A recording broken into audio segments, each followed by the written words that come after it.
Hey y'all, what's everybody up to? How are you guys doing? Hi, Missy.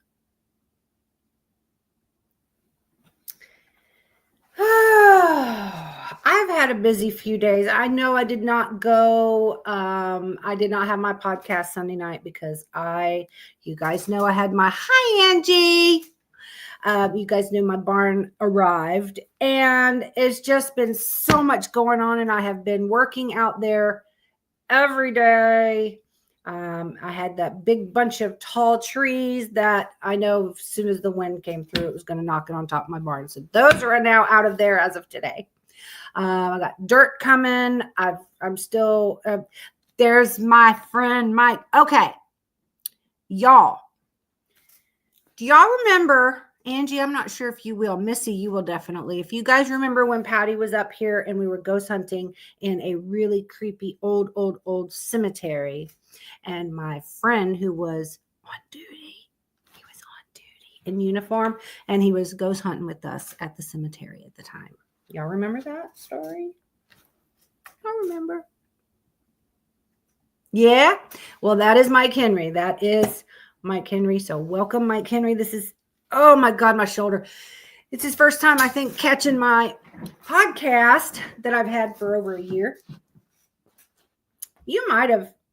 Yeah, it was. So, and he wants to go ghost hunting again too. So I'm ready.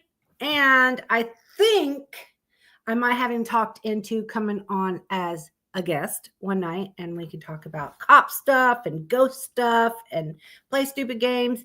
I hope everybody's got their cocktail and ready to have some fun. Tonight, we're going to be talking about the hauntings of Alabama. I know I cannot talk with that accent very good. Tonight, I am having my watermelon moonshine with lime juice and Sprite. Delicious. What are you guys having? Angie, you having anything? Mike? Missy, what are you having?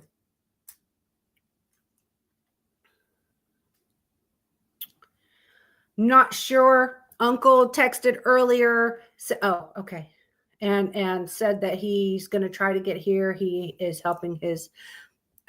Are you really? I didn't know you were working tonight. Dang. Oh, okay. And what are you guys, 6 to 6 or 5 to 5 or what?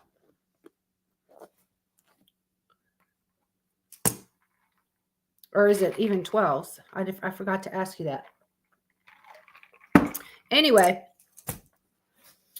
so I only have 10 places from Alabama, but these places sound fucking amazing.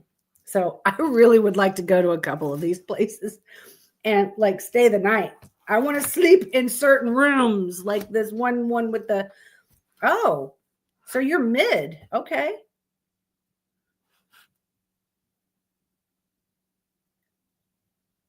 You're not 12 to 12 because I saw you.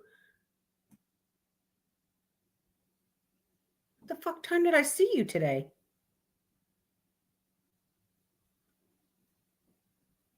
I thought I saw you at like 11:30 or something, didn't I? Anyway, yeah, so there's a couple of these places, like this one with the chilled child's room. I'd like to really go there.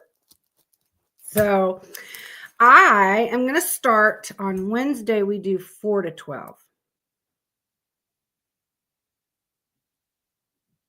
Oh. Okay. All right. We're going to start with the King Criswell Garrett home. And this is located in Monroe County, Alabama, but I don't know what city that is. I don't know what city Monroe County is. But this home, the King Criswell Garrett home, it's built in the late 1850s. It was built by William Doc King. He was the nephew of the only vice president to come from Alabama. It's a huge antebellum home and is 9,000 square feet. This home used to be larger, but it was disassembled and moved from Lower Peachtree to where it currently stands. Now, before they had to disassemble the house and bring part of the house, which was this big main house that they brought. So the other four, they had 4 rooms and a couple like Miranda rooms, whatever those are fucking called. So there's like, anyway, another 6 rooms that hadn't come there to be hooked onto the original house. But before they could do that, a deadly tornado leveled it. So it just stayed sitting as it is since the 60s. So the other part of the house never got to come to where it is. Former state legislator Eugene Garrett bought the house in the 60s, the 1960s. Garrett's daughter, Ilkner, I don't know if I'm saying it right. Ilkner, something. Anyway, she found inscriptions in and around the whole house dating during the Civil War. Now, one of them read from 1862, quote, "God grant that this wholesale slaughter of men will soon cease," unquote. It is still known as the King Garrett Plantation House, but it is also called the Octavia. It was featured on the 2012 Travel Channel show, The Dead Files. I can't stand that show. Y'all know how I feel about that show. I don't like it. I don't like it at all. Something with the chick. I don't know what it is. It just makes my hair stand up. I don't like it. Anyway, the first known paranormal activity was in 2011. The new owner reported she was attacked. She said that they had a spot up in the ceiling, so she went up into the attic. And when she got up there, she had bent over and she was looking at this spot, right? She said that she didn't lose her balance. But she felt someone push her.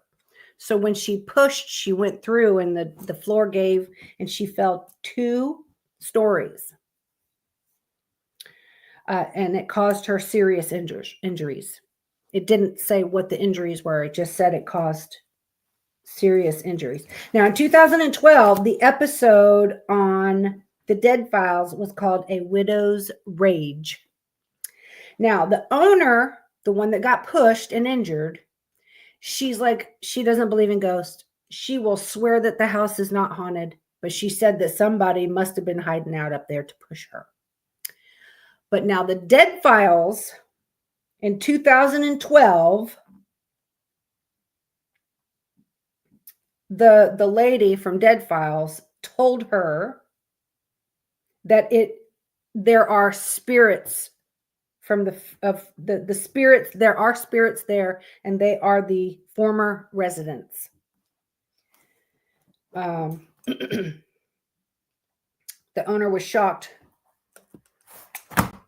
Yeah, she still says she doesn't believe that it's haunted, but she doesn't understand what pushed her, but she did feel a push. So what the fuck? If you know nobody's in your freaking attic, then what's going to push you? You know what I'm saying? Yeah, that's not, I don't like that. So it was probably, the way I look at that is if this girl says it's the former residents, and it very well possibly could be, they're pissed that you're in their house, or they're pissed, or I don't know, maybe they're mad that you didn't bring the rest of their house. Maybe they're not understanding that the storm took it out, but it's only part of the house. Maybe they're just mad. Maybe you did some construction to the house that they didn't like, but the spirits will let you know if they're not happy. Normally, if they're happy that you're there or don't mind you, they ain't going to try to hurt you. they will just show you that they're there and, in little things, not hurt you. So that says a lot to me. And I'd be moving the fuck out of my house if something pushed me and I turn around, nothing's there. Oh, my shoulder. Y'all, I pulled my shoulder. And it's fucked up. Okay.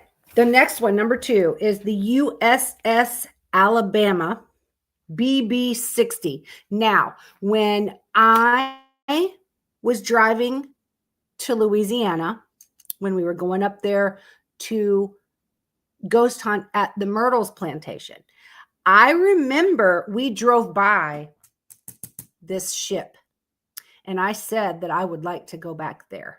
But the ship is beautiful. It's huge. You can see pictures of the ship, and it just doesn't.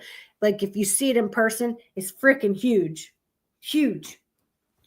But it's called the USS Alabama. This is located at its resting place in Mobile, Alabama, and is known to serve as a home to a variety of ghosts. It is a retired battleship.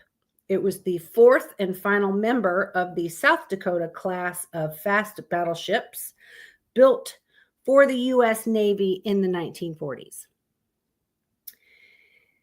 It was deployed many times in wars and to be used as a protection ship as well.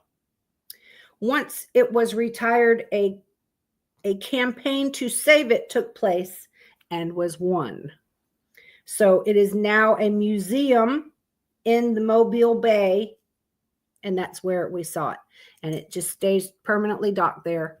And then there's, like, the way that I saw it, you pull in and you can park and go into the store and the gift shop, and then you have to walk over the bridge. Then you get out to the ship. And I'd really like to go back there. Yeah. That was only about a 6-hour drive. So whenever anybody's ready. Okay. Now, during the construction of this ship, there were 2 deaths. They have never left the ship.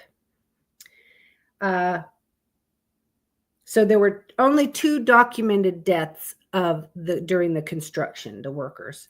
There were thousands that died on the ship, though, during the deployments, even from friendly fire. And it's been over 700 documented deaths on the ship between all the wars, and it was a part. Okay, anyway, there are hundreds of visitors each year, and many have claimed to hear footsteps coming towards them when nobody's there. Apparitions, shadows, mists are always spotted all over the ship, but mostly by the officers' quarters or the kitchens. Apparently, there's more than one kitchen.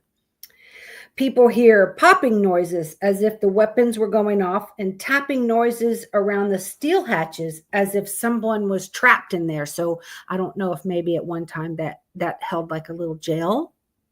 I don't know what the hatches are for, but anyway. Steel hatches. So, okay. They hear yelling, like someone is yelling orders, and doors open and close by themselves. One woman in particular said that she felt uneasy because when she passed by the sleeping quarters, something yanked her earring out of her ear and it landed on the floor. She picked it up and put it back in. What the hell would pull your earring out? Your earring is not just going to go and pull out of your ear on its own. Like I've lost an earring. Like I would be brushing and my brush got caught into my earring and it popped my earring out. Like something with force has to pull it out of there.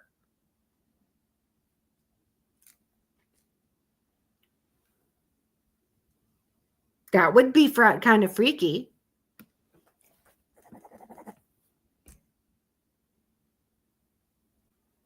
What do y'all think?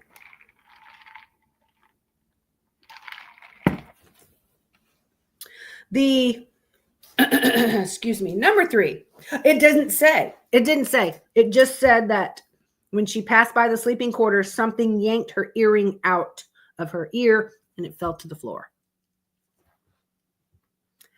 I'm assuming her ear was pierced because of the way she says it's out of her ear. I don't know. It doesn't say how old she was. That's all it said. It didn't go in detail.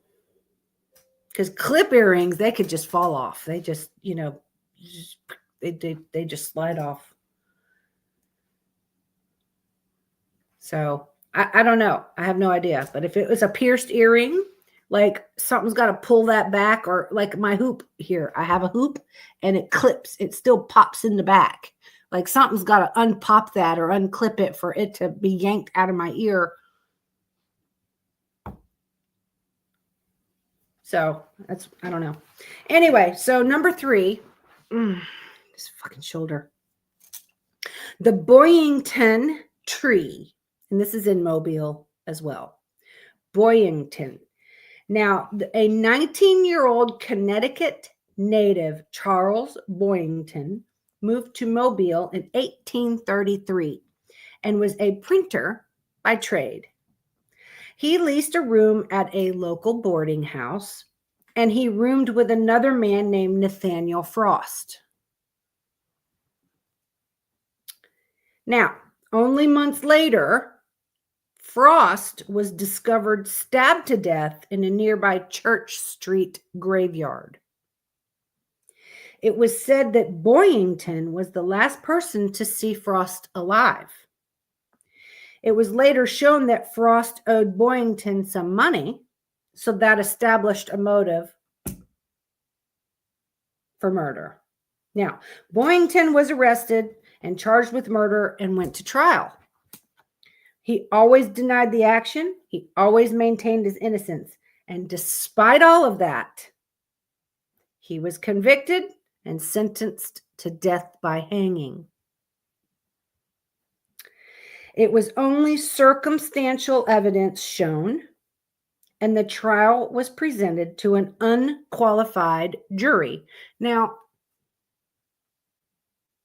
I'm really not sure what an unqualified jury is, because what qualifications do you need? Like, you get a jury duty notice and you got to show up to the court.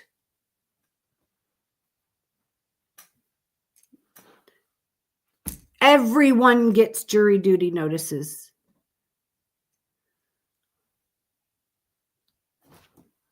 What does unqualified jury mean?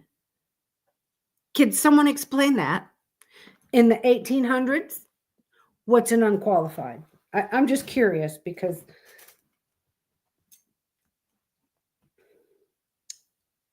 I don't. I'll continue reading. I'm sorry. Okay. Before his death, Boyington said, "My innocence will be proven by an oak tree that will grow out of my heart and will grow to cover my grave." He was executed on February 20th, 1835. They buried him in the same cemetery that his roommate was found in, the Church Street graveyard. Okay? Now, eventually, an oak tree did, in fact, grow in the location where he was buried. Later on, and much too late, 2 people confessed to the murder that Boyington was put to death for. The tree still stands. It's about 60 feet tall, with branches as long as 110 feet.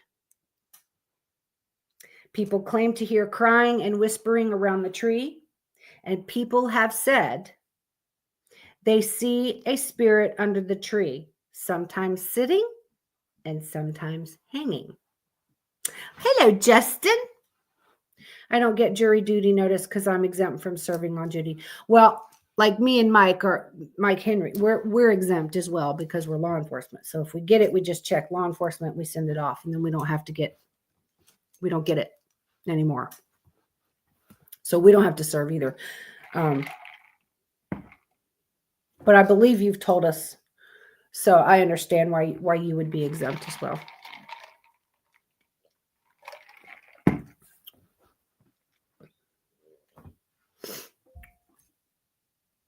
Okay.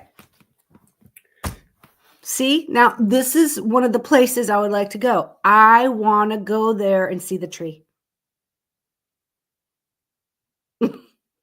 But I'm like that bitch that wants to know where was it that the guy was found stabbed at. I want to go there.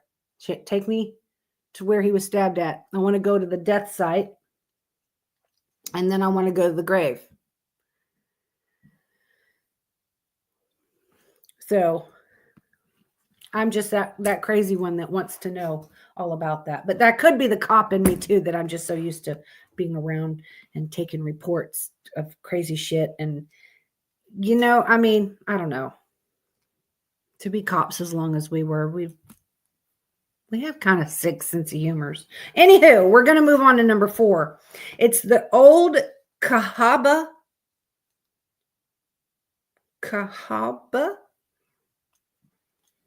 And this is in Orrville, Alabama. Don't know where it is. Don't know if it's near Mobile. I don't know if it's north, south, east, west, or yonder. I don't know.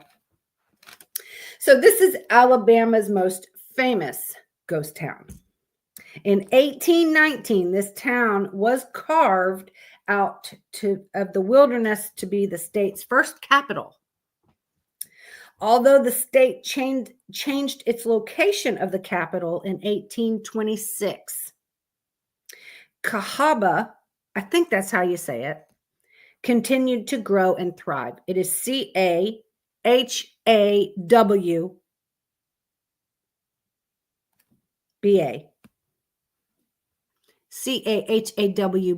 So I don't know if I'm saying that right.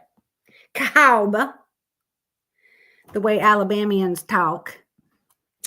For a short time after the Civil War, it attracted African Americans seeking new freedoms and political power.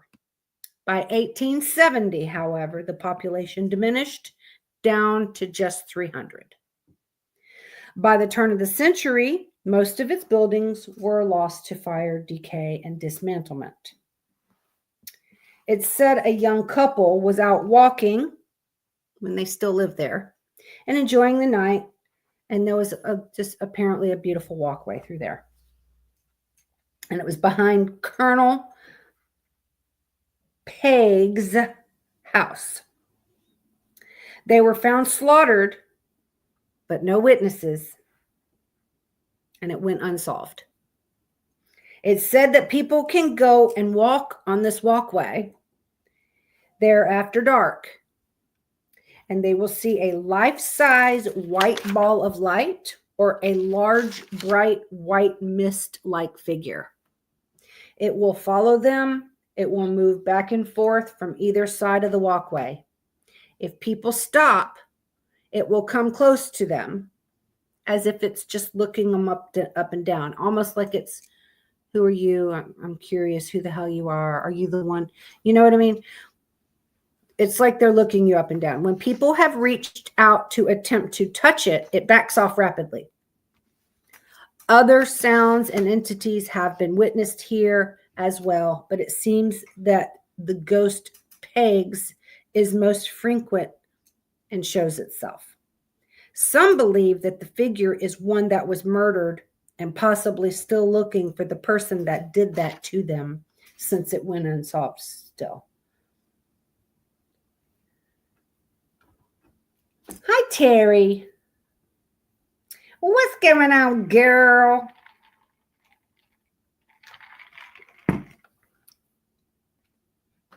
And that actually does make perfect sense, because if you guys remember about me talking about my first ghost down in the Keys, it's unsolved. She always shows herself to police officers. It's almost like she walks up to because she don't want to be forgotten. She wants it to be solved, I think. And I don't know. This is just an assumption in my head that this is why she always makes herself, because police officers will sit there and do reports, and it's on No Name Key down in District 1 for the Keys. District 1. It's in No Name Key, which is right outside. It's just south of, if you go down the 8 Mile Bridge, 7 Mile Bridge, whatever, you go to Sunshine Key, then you go around the corner, and then you take a right, and then it's No Name Key is off that way. And it's okay. Yeah. Little Torch. That's yes. Thank you. Anyway, that makes sense to me because somebody said that she's makes herself seen to the police officers and deputies and whoever because she wants people to try to solve her case still. And me and Angie just talked about this the other day because I always thought my ghost's name was one thing and it turned out to be something totally different. And then she sent me the picture of the girl the other day and I went, ugh, that's the freaking girl that walked up to me. Right? Okay. I don't know. I went by the story that Henry Del Valle told me.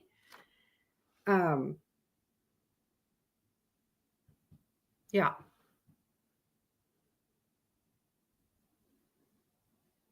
But it makes perfect sense. I can totally understand the large, bright white trying to check people out. Maybe, are you the one that murdered us? Like maybe they can't cross over because it's unsolved. Well,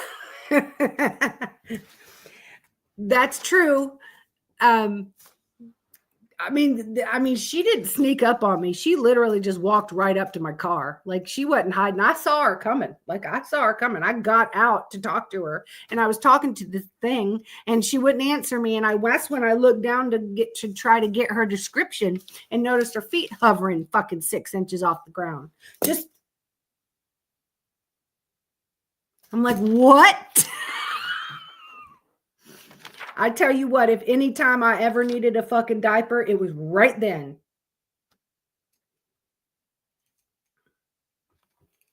Yeah, that must be what it was, just sick because my girl was young. And everybody's like, no, that other girl was like older. And I'm like, no, my girl had longer hair and young. So they were, I don't know. They were getting the two mixed up, but now I know. As soon as I saw the picture, I'm like, that's the one that walked up to me. Okay, number 5. This place I ain't going to. I ain't going to. So this is called Bear Creek Swamp. Now, just hearing this is in Prattville, Alabama. I hear swamp and I think of Sasquatch or Bigfoot, and I ain't going in there. So this was originally occupied by the Creek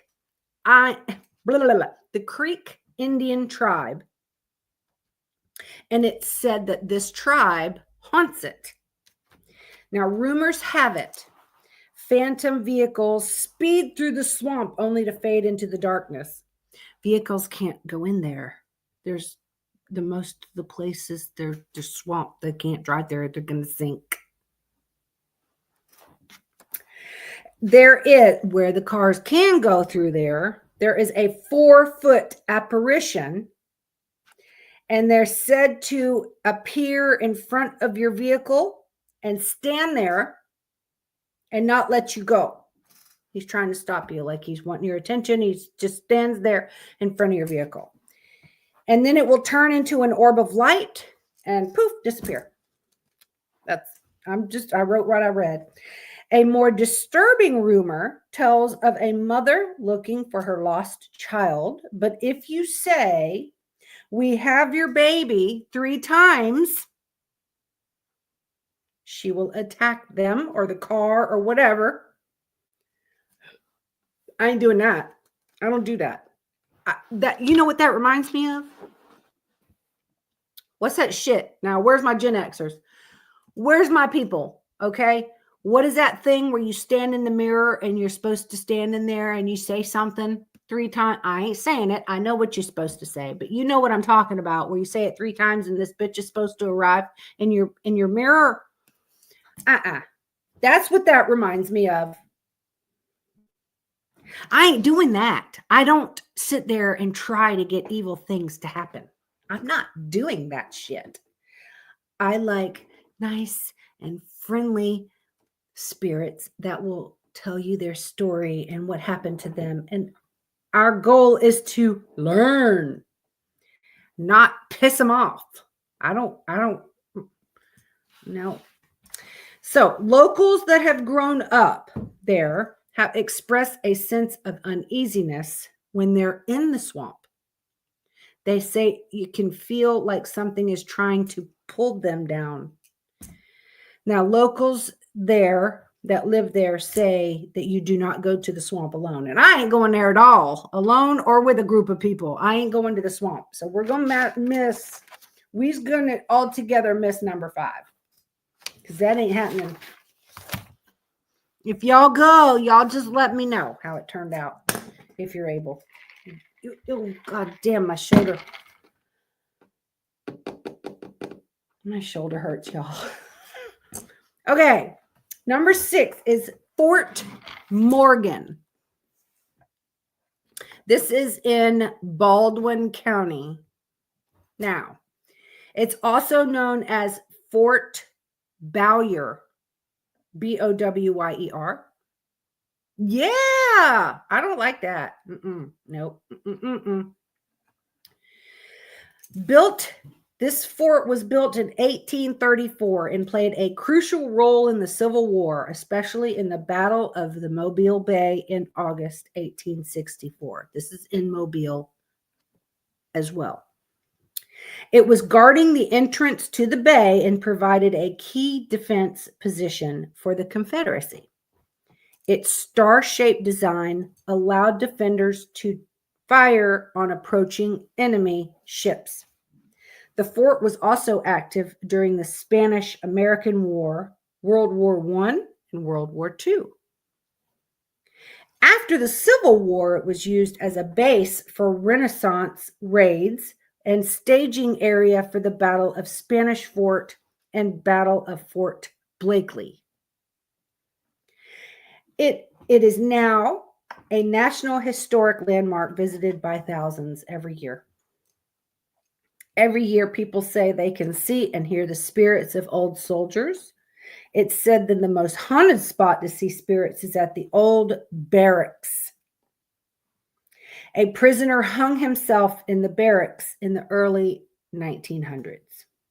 You can hear people screaming, crying. You will hear footsteps as if people are running. You will see entities show up in people's photos. Apparently that happens a lot.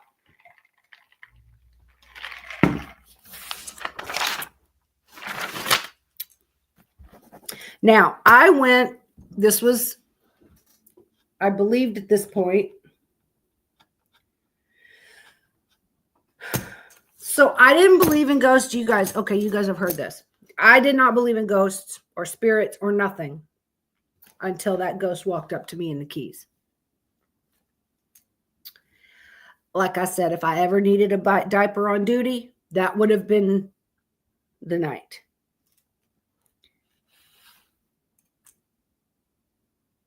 I have been fascinated with spirits since then because I knew then, I saw it, and I had to know more. And that's when I started researching. I started getting interested, and I wanted to hunt ghosts. Now, I went to Puerto Rico in 2009, took myself there for a week for my birthday with a good friend of mine at the time. And I don't know what the fort's called, but there's a fort there. And we went into this fort. It was magnificent. Let me tell you something. When I sit there and you know what this fort was used for, and you see it overlooking like the ocean, and you have to, like, you hear the stories of what wars was there, whatever. The fucking fort that is in oh God, I'm gonna have a brain fart. Anyway, it's in Puerto Rico. I thought I was there. San Juan. It was in Old San Juan. Yes, San Juan, Old San Juan. Okay. I don't know what the fort name is. I can Google it and find out what it is. But I could not believe it. And I walked through every hallway, and I saw the old jail cells, and I saw the barracks, and I saw the king's room, and all of this. I found that place to be wonderful. I just was in awe of it. But see, this was before I ever ghost hunted. I didn't know to look for anything. You know what I mean? But now that I do, oh my God, I'd love to go back there. There is a fort in St. Augustine that I'd like to go to. This fort I would absolutely go to. Any fort like this, I would absolutely go to, because this fort, I mean, the wars, the fights, the royalty, the slaves, the every fucking thing you could possibly imagine was in each one of these forts. And it just fascinates me. I found it to be a wonderful place. I mean, not like, it's hard to explain, but it just fascinated me, because I was just walking through the hallways, and you could see pictures on the walls, not like hieroglyphics, but you can see shit. And then this room, and it has the plaque on the thing, and it tells you exactly what took place in here, who has been in here, what war it was. Like, it's just amazing. Is that the one in San Juan? Because let me tell you something. San Juan was a wonderful, wonderful trip. We went down to Old San Juan for the day and walked around Old San Juan, and they have the old cobblestone roads, and they were blue. They're blue cobblestone roads. And it's just huge. And you go down by the water, and that's where when you take a ship to the whatever, you know what I mean? That's where those big, huge ships come in. And it's just the old San, it's beautiful. It was such a wonderful trip. I would absolutely go back there in a heartbeat. I was there for my birthday. We went from July 2nd and came home July 8th. And that's 2009. I'll never forget that trip as long as I live. It was wonderful. Okay. Number 7, Sweetwater Mansion. And this is in Florence, Alabama. And it's also known as the Governor Robert Patton House. This mansion is made out of bricks that were manufactured on the banks of the Sweetwater Creek, which is just south of the house. Robert Patton built it in 1835. So this house is named after the Sweetwater Creek. Its basement once served as a Civil War makeshift hospital and was even a county jail at one point. This house has a hidden mystery room. Now, this part's weird. The room has no entry point. There's no door, there's no attic, there's no basement, there's no doors. You can see in one room, it's called the mystery room. The room has no entry point and can only be seen through one exterior window. Nobody knows how to get in there. Nobody knows what it's for. Now, one paranormal story comes from a caretaker of the home. She was cleaning. She did the downstairs. She went upstairs to clean. She comes down the stairs and a casket appears. The casket wasn't at the bottom of the steps when she was coming down the steps, but it appeared out of nowhere. And it had a body of a Confederate Army man in his uniform lying inside of it. Said the casket appeared out of nowhere. She had no idea who he was and was told it could have been one of the owner's sons that perished during the Civil War.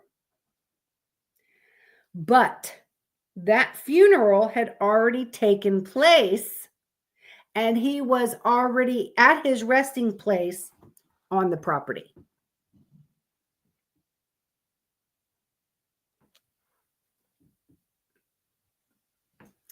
So she can't explain what happened to it either, because she said it just vanished into thin air. It was later told to her that the son was buried on the property. People seem to think that that body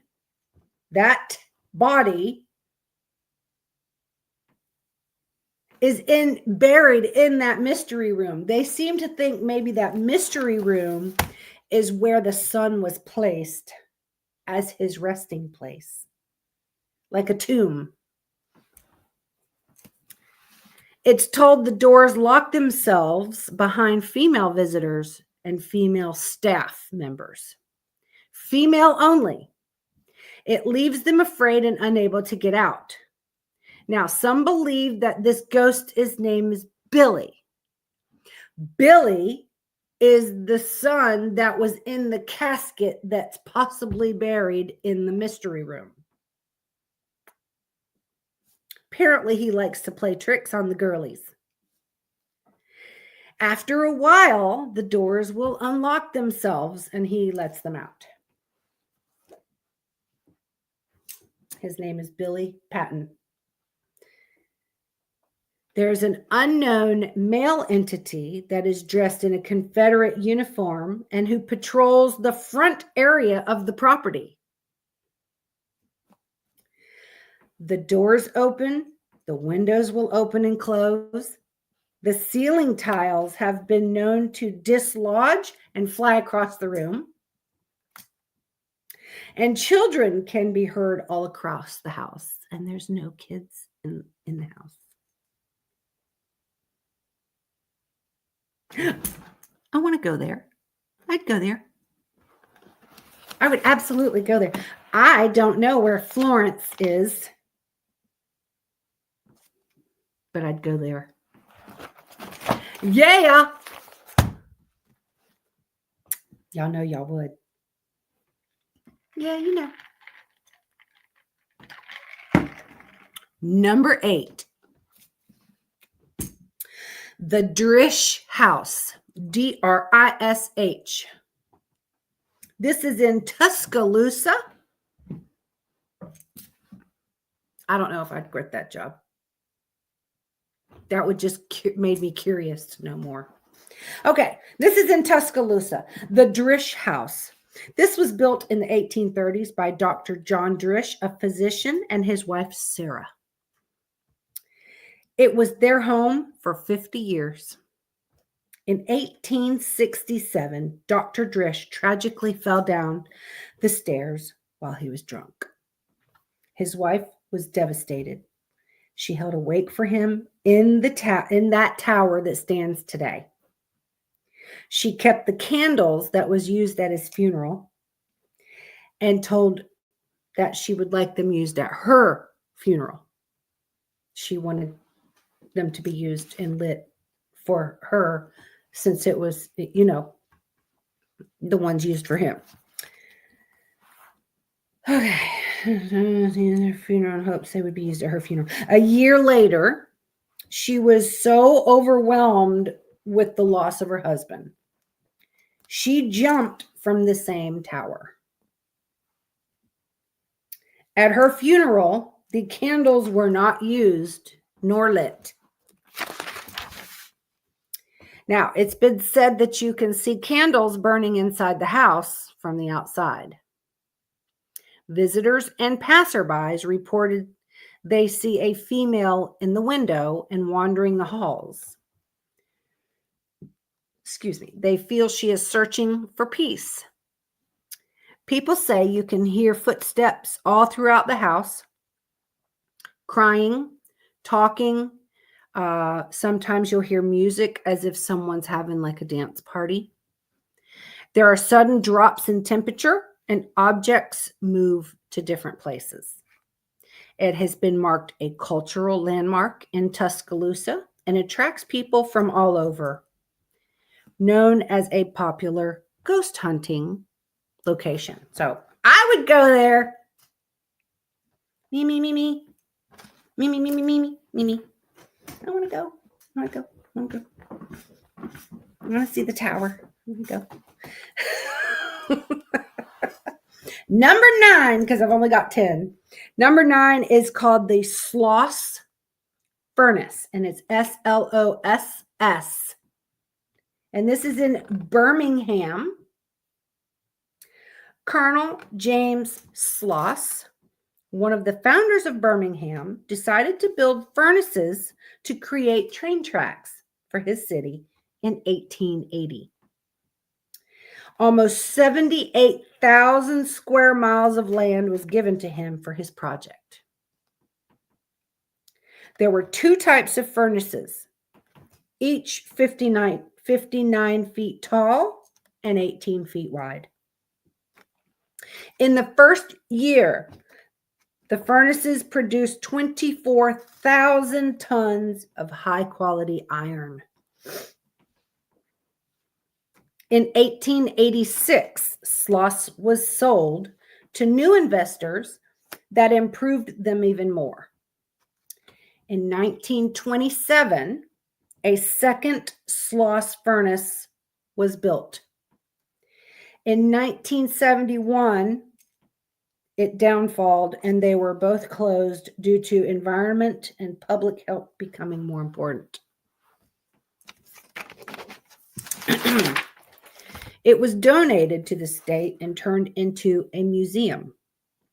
To this day, artists who work with iron work there. There's concerts and festivals held there, and you can even get married there.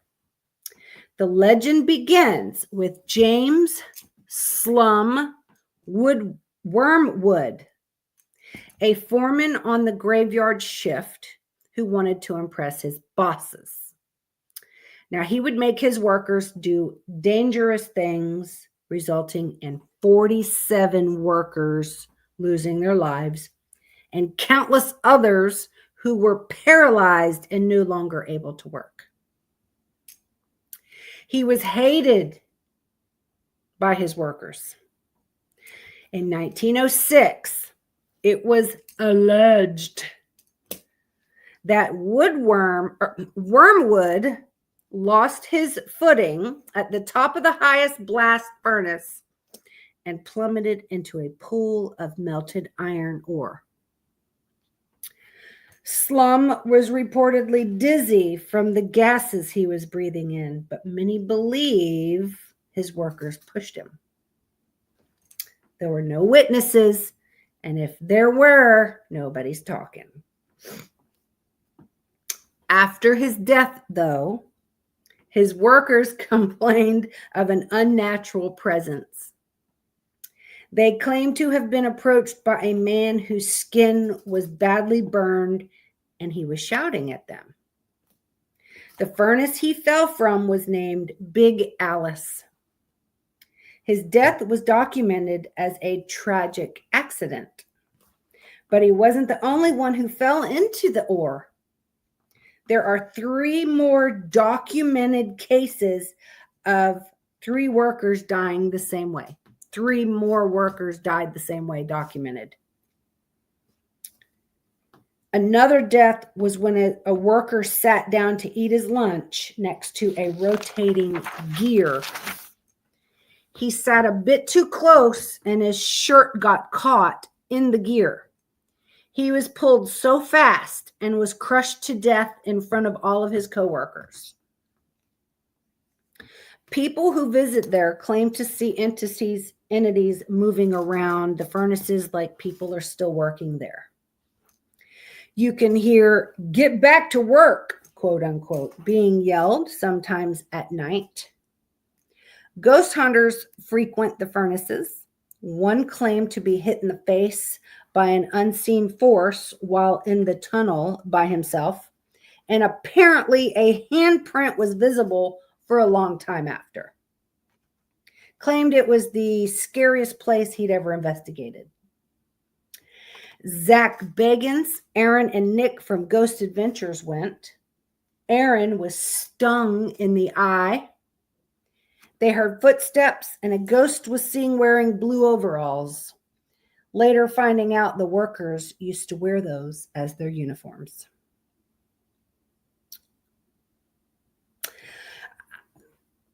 That's a place that's, I would go, if I was nearby and one had a chance to, I'd go, but that's not a place I would die to go to, like Lizzie Borden house.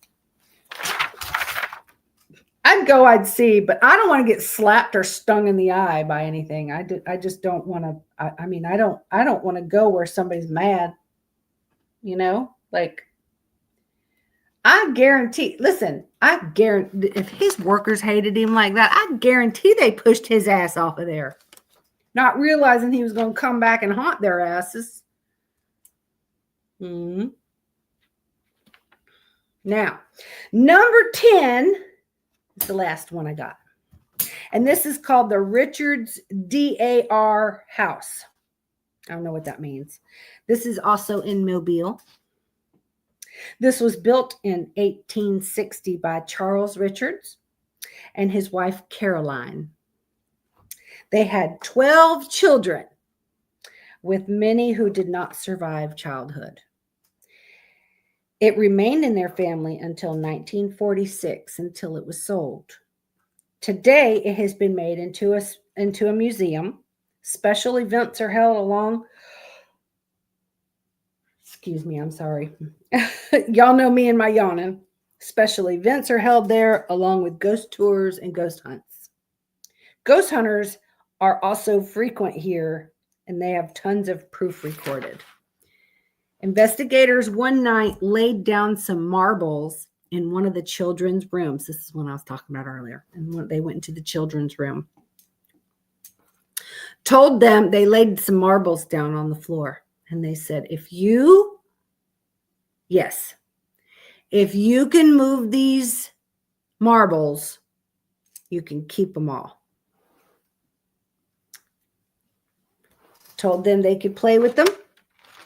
If you move the marbles, you can keep them all. While recording, they heard children laughing on the voice box.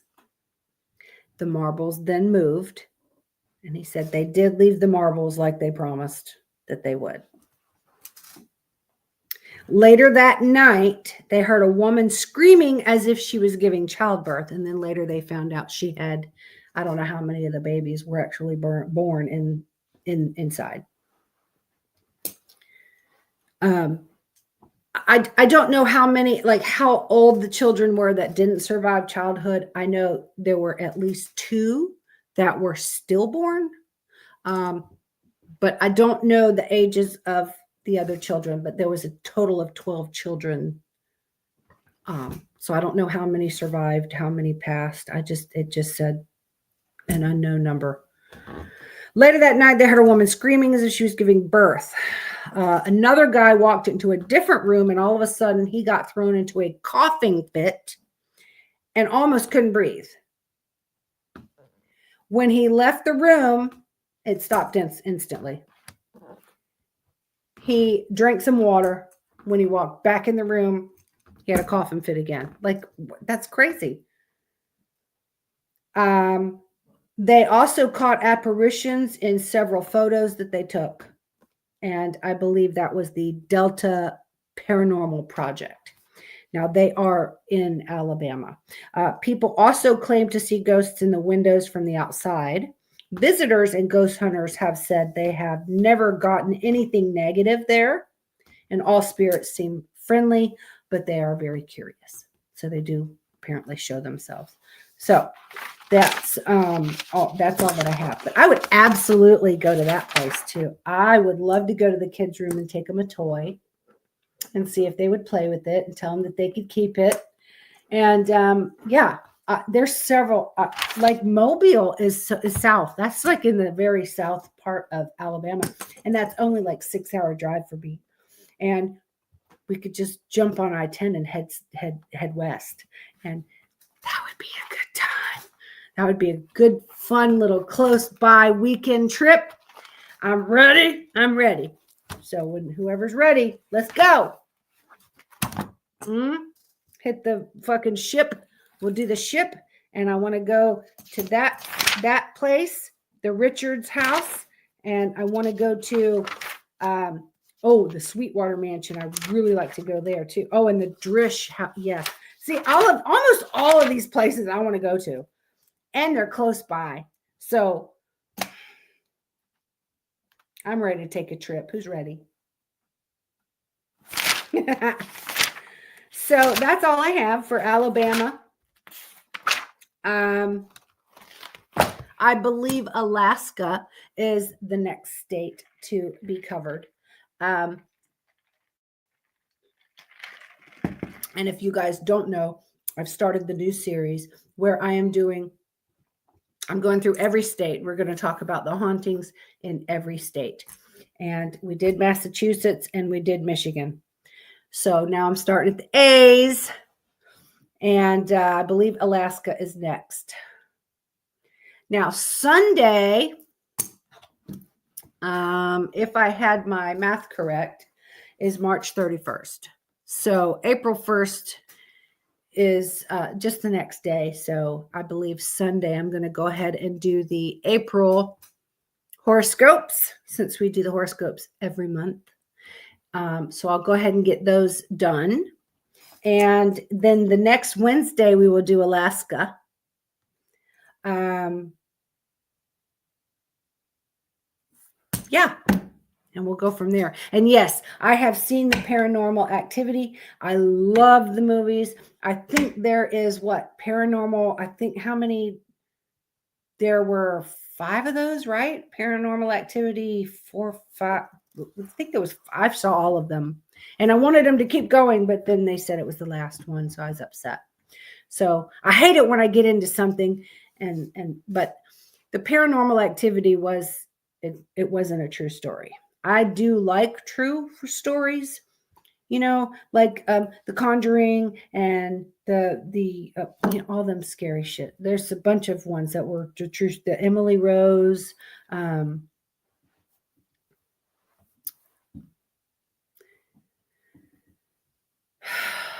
Exorcist. April 1st is Tuesday. Well, okay, even if the thing is Wednesday, I can either do, you guys tell me, I can either do the April horoscopes on Sunday, since it's going into April, or I can do Alaska on Sunday and then the horoscopes on Wednesday, on April 2nd.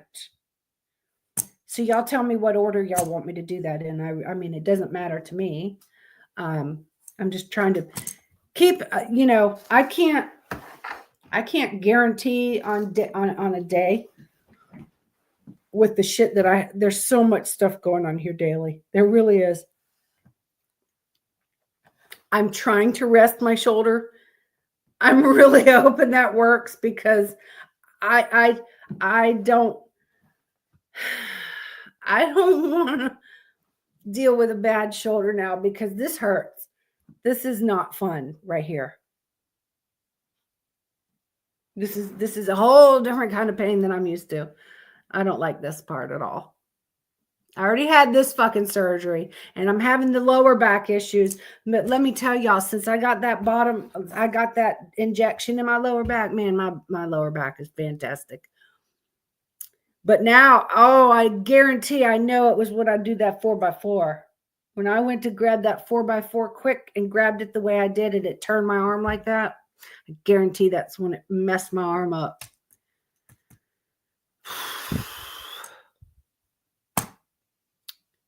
Dang it. I'm a big hot mess. You know that? A big fucking hot mess. Okay, so Sunday is horoscopes. So I'll do the horoscopes on Sunday. I'm even writing it right here, April horoscopes.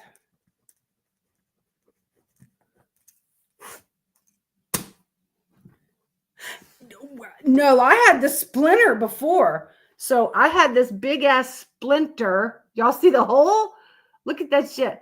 I got the splinter out, but the splinter was a deep splinter, and I was having to use this tweezers, and then I had to get the cutters and cut like some skin back to even get it out. Oh my God. But yeah, the splinter was the day before. Because I needed some new blades and I was in the middle of cutting a 4x4. And hi, Spirit Stalker. I was in the middle of cutting a 4x4 and it snapped my saw blade. So I'm like, I was bad. So it was already late in the day and I was like, screw it. I am not even gonna. That's the day I got the splinter. It was long. Like, I don't know how long it was, but I mean, like I said, I had to cut back a little bit of skin to get it out. So, I mean, it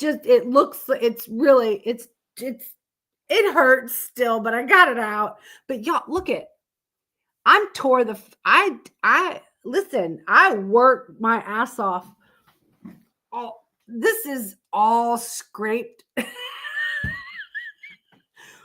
I have got cuts and I all over the place because I'm building all my stalls and everything out in the barn. So, man, I am tore the fuck up. So yeah, I know exactly when it messed my shoulder up when I was doing that 4x4. But anyway, that's when I got the splinter, was the first day, and it broke my blade.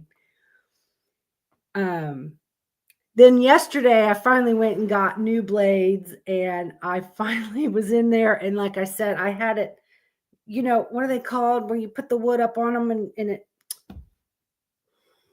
the horsey things, the horsey things. I can't think of what you call them. They're shaped in like this, and you put things across the top of them. The wood horse things. Y'all know what I'm talking about? To put your wood on, to hold your shit up. Anyway, it fell off it went off the one side, and I went to catch the fucking thing with my left hand in the middle of fucking cutting. And I knew right that. So I think it kind of overextended. That's what it is. Thank you, Mom. That's my mom. This sawhorse. That's what I was talking about. It's the horsey thing. Yeah. So that's what it is. That's what I meant. At least I'm laughing. This is kicking in maybe a little bit. This is the first drink I've had, since my last podcast. This is the only time I have a cocktail. I think me and Mike's going to hang out. Mike, we should just make it for Sunday, and you should just come on with me on Sunday instead of Saturday.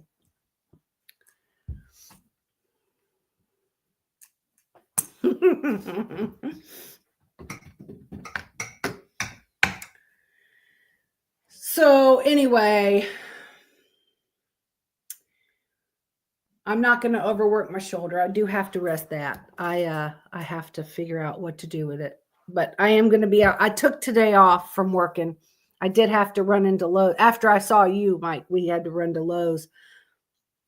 And I had to grab some screws and stuff. So, because I ran out. So I'll be out there working in my barn tomorrow.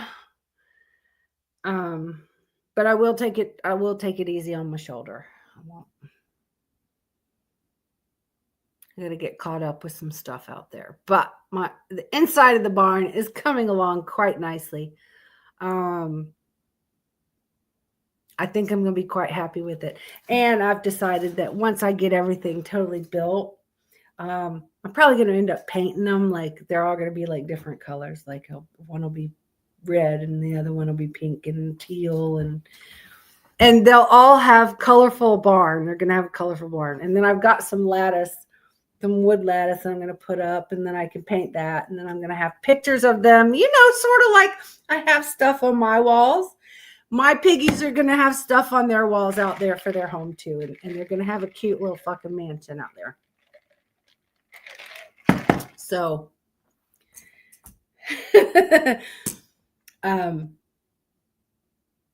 but anyway, Saturday morning, y'all, I'm meeting my good friend Megan. We're gonna meet at 50 Caliber, which is an awesome coffee place here. And we're going to meet there for coffee and hang out and get some girly time. And I'm either going to go hang out with Mike or not. We're going to maybe do it Sunday instead. I don't know. We'll figure it out.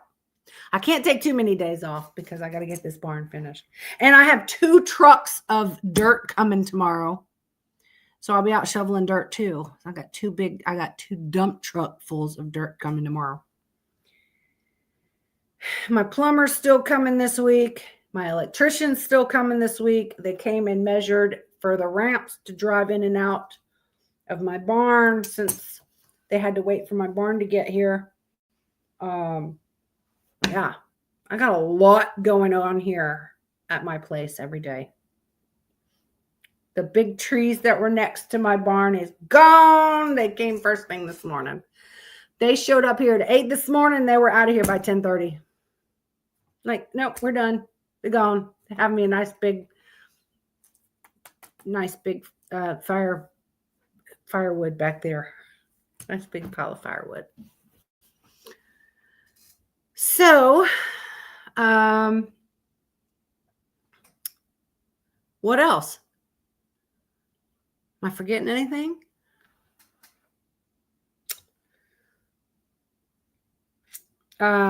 Okay, so April horoscopes will be Sunday. Then Wednesday will be Alaska. One night I'm going to have Mike on and we're just going to have a fun night.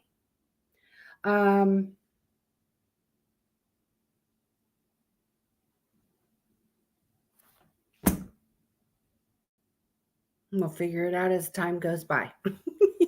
Take it day by day anymore. I just take it day by day. I'm an old fart now, so you just go by. If I wake up and, hey, what we doing today?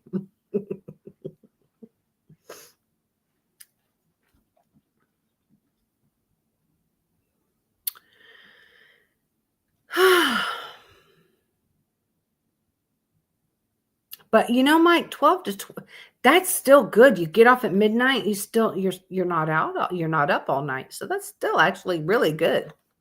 That's actually good. I wouldn't mind a mid shift. Like half and half. But see, I prefer night shift. I'm a night person, a night owl. I was always on night shift at the SO. And I liked it that way. Oh, Spirit Stalker. Okay.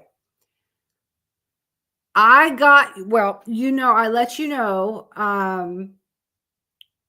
Okay. So so Spirit Stalker sent me a package. She's in Texas. And okay. So she sent me this package I got, and I guess it was supposed to stay cold, but it was fucking melted. But everything is so freaking hot here. Anyway, I got it cold. So I got it out today and I shook it. And okay, so I've never been a fan of pickled stuff, like pickled eggs or pickled anything. I really don't even care for pickles unless it's a bread and butter pickle. That's the only, excuse me. I'm just not a fan of pickled stuff. But I wanted to try it because I love strawberries. I did not care for that Spirit Stalker. I did try it. I even put the stuff on it. My mom tried it and my brother tried it. It was very salty. Is it supposed to be like very, very salty?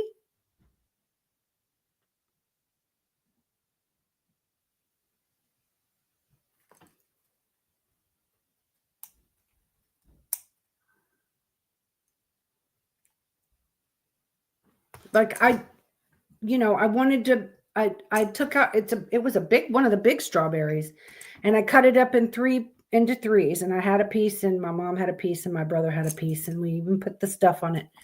Yes, and sour. So it's supposed to be salty and sour. It was definitely salty. Now the one thing that I did like, okay, so when I first tasted it, it was all I got was pure salt. Like it was so salty, and then you chew it up and when you swallow it. And listen, I don't really, I'm okay. Y'all have heard me talk. I don't swallow things that are salty. Okay. We've had this discussion. Okay. I ate it, but you get hit with this aftertaste, and it was the very fruity, the aftertaste was good, if that makes any sense.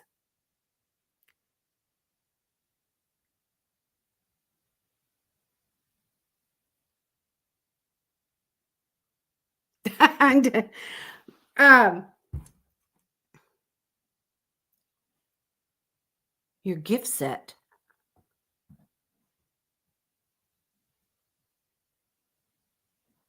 What do you mean your gift set? Are you thinking of Spirit Wolf, Terry? To Spirit Wolf is the one that's in Australia, Terry, the one that we did the shopping for. You know, she's in Australia. Spirit Stalker's in Texas. You got those two mixed up, I think, Terry. It could have been the Kool-Aid. So you does that make sense? Y'all know when y'all eat something and then you get the aftertaste? Yeah. So no, that's okay, Terry. Um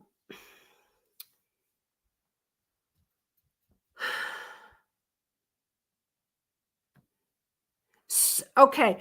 Can you please tell me how you made those Spirit Stalker? Is it just pickled strawberries, or it's strawberries and pickle juice and Kool-Aid? Because I'm confused of the taste that was going on in my mouth.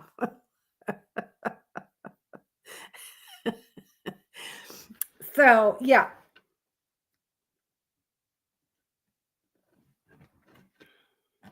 I got salt, and then when you chew it a little bit, and then once you swallow it, it's the aftertaste is when I've got the fruit.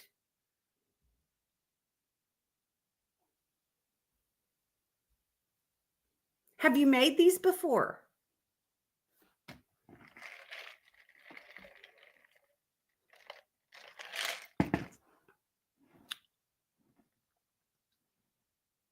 Yes.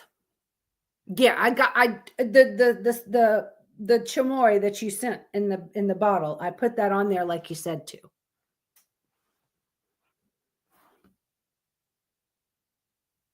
I tasted it without, and then I tasted it with that as well. And you make these a lot.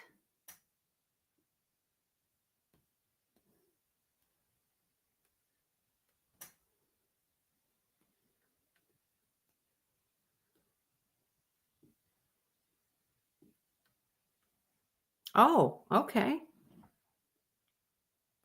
I don't know. I think it was just the salt. for me. The salt threw me off, I think.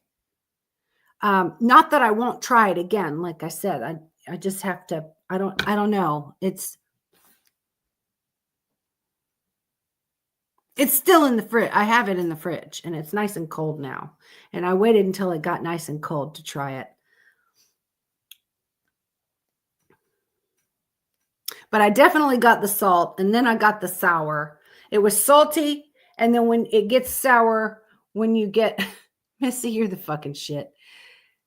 It's salty. And then I get the sour when you swallow. And then you get the fruity after. So it's so weird how all these tastes, like my mouth is watering thinking about it. Like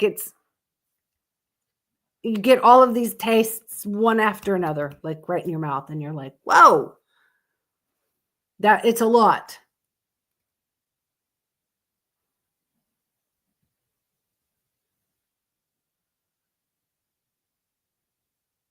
No. Oh my gosh. No, I did not. No. No, didn't get the runs. Thank goodness. And if I did, I would have I would have been texting you, young lady.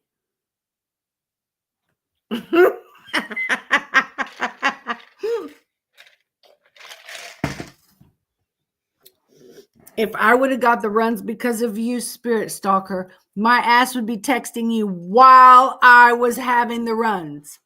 Guess what's happening right now, lady? It's your fault.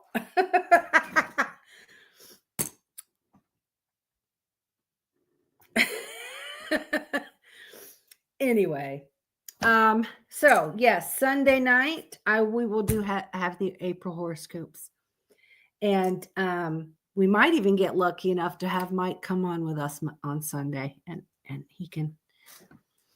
If not, he's just going to wait for the haunting ones. It doesn't matter. Whenever you're ready, Mike. Anyway, I'm going to get off here. And I will be live on Clapper for a short while. And then it's bedtime because I'm really just going to take some stuff and for my shoulder and go to bed. So I love you guys. Thank you so much for coming and joining me tonight. And I will see you guys Sunday night. I love you, Spirit, and Terry and Mike and Missy. You're the bomb, girl. All right. I'll talk to you guys soon.